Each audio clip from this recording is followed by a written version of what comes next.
Ouais, il y a des vélos aussi, il faut faire attention. Alors, comme vous le savez, je suis toujours un petit peu à la bourre, mais c'est pas grave. Le live commence dans à peine une 30. On devrait être on time. Attention. Donc, on arrive au studio de Radio Contact. Le programme est le suivant. On a 4 heures de direct pour vous faire vivre l'envers du décor du concert de Beyoncé. Je salue mon prof de sport et je monte dans le studio. A tout de suite.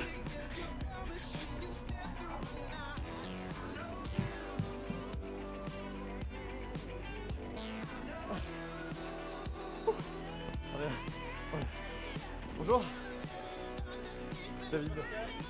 David, bonjour, bienvenue. Vous êtes donc le tourneur de Beyoncé, c'est ça? Oui, producteur, oui. Producteur, grande classe. Oui, vous le savez, on est en direct depuis le Sport Palais d'Anvers où on est juste en face, vous pouvez pas nous rater, c'est certain. Vous allez pouvoir découvrir tout à l'heure la vidéo des backstage de ce concert et de cette émission. youtube.com/Antoine. Avant ça, on va accueillir Pascal Van de Velde. Alors là, c'est quand même quelqu'un de privilégié, on peut le dire, puisqu'il est organisateur et producteur de Beyoncé. Bonjour Pascal, bienvenue. Bonjour David. Ça fait plaisir que vous soyez là. Expliquez-nous en quelques mots, Beyoncé, c'est l'une de vos potes, c'est l'une de vos amies ou pas? Ah, pote, c'est difficile à dire. C'est un artiste qu'on produit depuis 2007. Ouais. En 2007, on a produit le premier concert de Beyoncé ici à Anvers. Ouais. Et depuis là, on a travaillé avec elle sur chaque tournée. On a toujours produit les concerts en Belgique, organisé les concerts en Belgique. Et maintenant, on produit aussi les concerts en Hollande. On vient de faire 2 concerts à Amsterdam, au Ziggo Dome. Et maintenant, aujourd'hui, on est là. Parfait. Bon, on a toujours du mal à imaginer parce que ça reste des stars un peu inaccessibles pour les gens qui nous écoutent et même pour nous en fin de compte. Est-ce que vous avez un contact un peu privilégié avec elle ou alors est-ce que ça reste purement professionnel? Ça commence avec une relation professionnelle, Ouais. et ça dépend un peu du temps disponible de l'artiste même, parce que l'artiste sont très occupés quand même. C'est vrai? C'est Ils vraiment voyagent, doivent faire le voyage pour venir ici. Ils viennent d'une autre ville, ils doivent faire leur balance dans l'après-midi.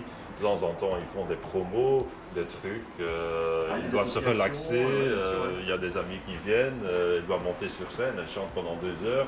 C'est quand même, c'est beaucoup de boulot. Ça dépend un peu du temps et de l'énergie de l'artiste et de tout, si on se voit ou pas. En règle générale, est-ce qu'elles sont quand même accessibles ces stars ou est-ce que ça reste un petit peu distant?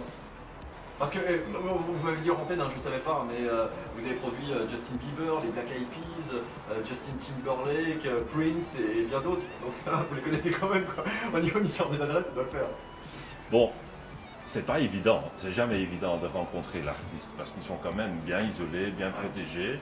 Mais si on produit pendant une longue période des concerts avec une personne, ils commencent à vous connaître Ouais, bien sûr. et ils disent bonjour. Même bonjour. Oui, quand même. Ah, ouais, S'ils ont le pas temps. mal. Bon, et ce soir, s'en fout. on peut s'attendre à quoi? Est-ce qu'il y aura des petites surprises? Il y a quand même beaucoup de surprises. Oui. C'est une très belle production. Ça a changé beaucoup depuis mai l'année dernière. Ah, c'est vraiment un autre show. La moitié, c'est différent, oui. Elle a produit, elle a sorti son nouvel album. Il y a beaucoup de morceaux de son nouvel album. La vidéo a tout changé, la chorégraphie, oui. Est-ce qu'elle va se déplacer encore un petit peu, avancer dans la foule comme elle l'a fait la dernière fois? Je ne suis pas sûr, mais je pense. Oui. Allez, vous pouvez nous le dire. Elle se déplace, oui. Avec sa balançoire et tout. Ah. Ils aiment même pas le dire. On va dire que oui à 90%, c'est ça? Très bien. Bon, Pascal, merci. Demain, ce sera le même show. Non, c'est jamais le même show. Elle fait toujours un truc différent. Peut-être beaucoup de changements, je pense pas, mais elle fait chaque jour, c'est un autre concert. Ok, Oui. vos prochains concerts, ce sera quoi? Les prochaines dates Aujourd'hui Beyoncé, demain Beyoncé, samedi c'est Backstreet Boys ici aussi, Ouais, Backstreet Boys, avec Radio Contact. ouais, juste, effectivement, ouais, donc plein de Et puis concerts. après, Overphonic on fait, je sais pas Sabine qu'on a encore Non, mais la il y en a semaine plein, prochaine. hein. mais il y en a On sent que la plein. liste est longue et on se tourne du côté de Sabine qui est à mon avis l'assistante de Pascal et elle fait le petit... Il y en a beaucoup. Très bien, en tout cas merci d'être passé, ça nous a fait vachement plaisir. Si vous croisez Beyoncé, bah, vous l'amenez ici, hein, on est partenaires. Je veux dire bonjour D'accord. de David de Radio D'accord, ça Contact. marche. Merci Pascal. Alors maintenant qu'on est hors antenne, on n'est plus vraiment en live. Est-ce qu'il y a des petites choses à révéler concernant Beyoncé? Vraiment le truc hyper croustillant que personne ne peut savoir. Travailler avec une star comme ça, c'est comme travailler avec la famille royale. On doit être discret, c'est notre boulot. Sinon, on ne produira pas des concerts comme ça. Donc chut, silence, on peut rien dire. Mes excuses. Toujours. Faut venir voir, faut acheter un billet, venir voir le concert et là, concert. En fin de compte, Beyoncé, c'est un peu la queen, hein, c'est pour ça. C'est la queen, c'est le top du monde quoi. Il a tout résumé, Pascal. Merci beaucoup. Ciao. Ciao. Mais vous l'avez déjà rencontré. Oui.